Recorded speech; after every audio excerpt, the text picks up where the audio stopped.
Buku Pendidikan Pancasila, kelas 8, tahun 2021.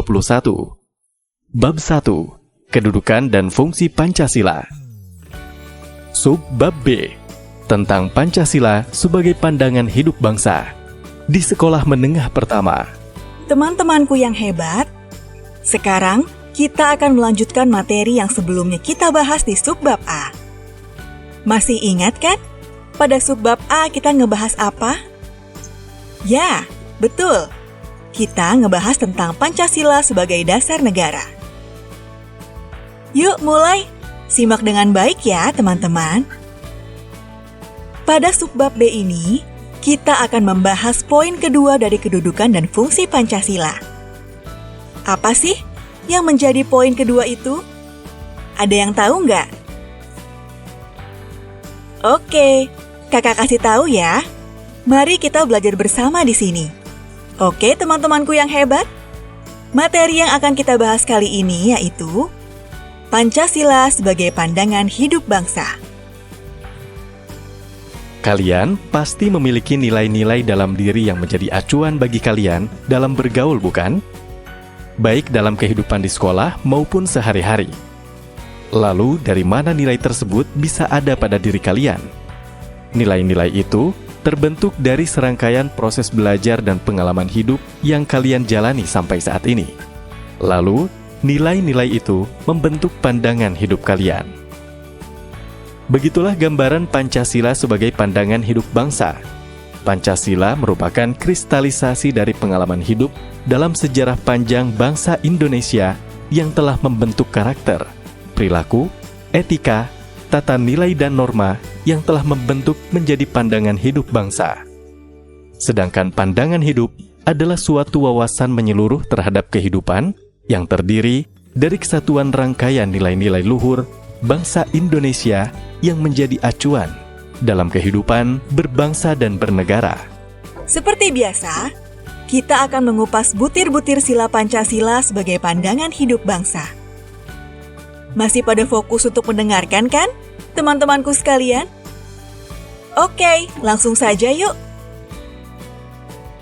Sila pertama, nilai ketuhanan menjadikan bangsa Indonesia sebuah bangsa yang religius. Nilai-nilai agama terinternalisasi dalam diri dan terimplementasikan dalam kehidupan sehari-hari. Bangsa Indonesia adalah bangsa yang bertakwa kepada Tuhan Yang Maha Esa. Contohnya, dalam bidang pendidikan, disusunlah tujuan pendidikan nasional sebagaimana termaktub dalam Undang-Undang Nomor 20 Tahun 2003 tentang Sistem Pendidikan Nasional. Pada pasal 3 tertulis, tujuan pendidikan nasional adalah untuk mengembangkan potensi peserta didik agar menjadi manusia yang beriman dan bertakwa kepada Tuhan Yang Maha Esa, berakhlak mulia. Teman-teman, sekarang kita simak penjelasan dari gambaran tentang sila pertama Pancasila. Di suatu masjid, ada beberapa murid dan satu orang guru yang sedang memimpin. Para murid itu, pandangannya fokus ke depan, memperhatikan gurunya yang sedang menyampaikan nasihat. Nah, kegiatan beribadah di sekolah ini merupakan cerminan pengamalan dari sila ketuhanan Yang Maha Esa. Sila kedua, nilai kemanusiaan yang adil dan beradab menjadikan bangsa Indonesia sebuah bangsa yang menghargai harkat dan martabat kemanusiaan. Maka, bangsa ini membuat peraturan perundangan yang melarang human trafficking atau perdagangan manusia. Bangsa Indonesia juga menolak segala bentuk penjajahan di atas muka bumi. Seperti yang sudah ditegaskan dalam pembukaan Undang-Undang Dasar Negara Republik Indonesia tahun 1945, alinea pertama, yakni bahwa sesungguhnya kemerdekaan itu ialah hak segala bangsa. Dan oleh sebab itu, maka penjajahan di atas dunia harus dihapuskan karena tidak sesuai dengan peri kemanusiaan dan peri keadilan.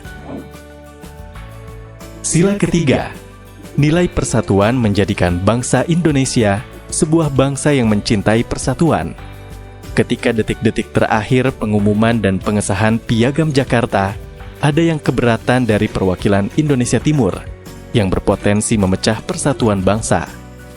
Maka, para pemimpin bangsa dari kalangan Islam ketika itu dengan lapang dada bersedia mengubah rumusan sila pertama dari semula ketuhanan dengan kewajiban menjalankan syariat Islam bagi pemeluk-pemeluknya menjadi ketuhanan yang Maha Esa. Ini merupakan bukti bahwa nilai persatuan dalam sila ketiga telah menjadi pandangan hidup bangsa Indonesia sebelum Pancasila itu lahir. Sila keempat, nilai permusyawaratan menjadikan bangsa Indonesia sebuah bangsa yang mengutamakan musyawarah mufakat untuk memecahkan persoalan, juga memberikan hak kepada warga negara untuk berpendapat di muka publik.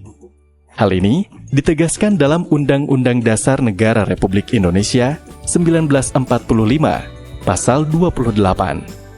Kemerdekaan berserikat dan berkumpul, mengeluarkan pikiran dengan lisan dan tulisan, dan sebagainya ditetapkan dengan undang-undang. Sila kelima, nilai keadilan sosial menjadikan bangsa Indonesia sebuah bangsa yang dermawan dan gemar berbagi. Mereka hidup rukun dalam tradisi gotong royong, membantu warga yang kesusahan. Selain itu, negara telah berusaha mendistribusikan kesejahteraan sosial secara adil, di antaranya dengan melaksanakan program BPJS Kesehatan sebagai bentuk pelayanan kesehatan bagi seluruh rakyat Indonesia. Sekarang, marilah kita simak penjelasan seperti apa ya cerminan dari sila kelima Pancasila itu. Indonesia terdiri dari beragam suku bangsa, agama, ras, dan budaya. Pakaian adatnya pun beragam. Walaupun demikian, bangsa Indonesia tetap hidup rukun dan saling menghargai satu sama lain. Karena itu, Bhinneka Tunggal Ika. Bagaimana? Apakah sekarang kalian sudah paham mengenai kedudukan dan fungsi Pancasila sebagai pandangan hidup bangsa? Selanjutnya, ada kegiatan lagi nih buat kalian. Ada kegiatan di siswa aktif yang harus kalian kerjakan untuk mengetahui seberapa paham kalian mengenai Pancasila sebagai pandangan hidup bangsa. Oke, langsung aja yuk, ini kegiatannya. Simak baik-baik ya teman-temanku yang hebat. Buatlah kelas menjadi beberapa kelompok, kemudian tentukan nama-nama daerah yang menjadi pilihan untuk dipentaskan. Jika memungkinkan, sewalah pakaian daerah sesuai pilihan, dan pentaskan di depan kelas menggunakan bahasa daerah tersebut. Misalnya, kalian memilih daerah Sumatera Barat, maka kenakanlah pakaian adat Limpapeh Rumah Nan Gadang. Lalu, jelaskan pakaian adat tersebut menggunakan bahasa Minang. Demikian seterusnya, setiap kelompok mementaskan pakaian adat dan bahasa daerah masing-masing. Apa yang terjadi? Kalian pasti tidak saling mengerti satu sama lain kan? Ketika setiap kelompok menggunakan bahasa daerah masing-masing?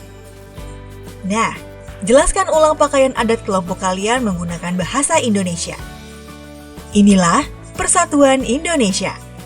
Beragam suku, bahasa, adat, tetapi satu bangsa, yaitu bangsa Indonesia.